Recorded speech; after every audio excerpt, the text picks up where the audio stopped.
Thank you for watching.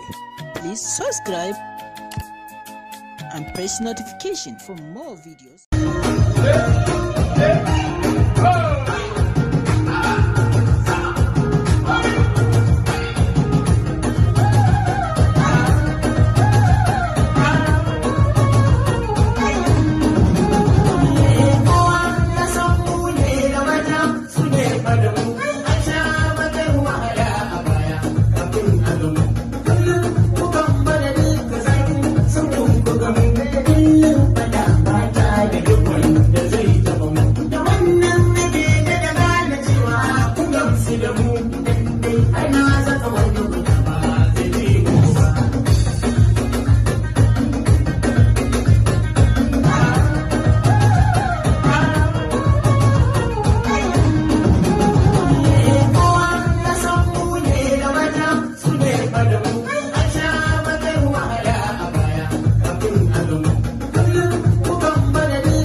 Thank you for watching.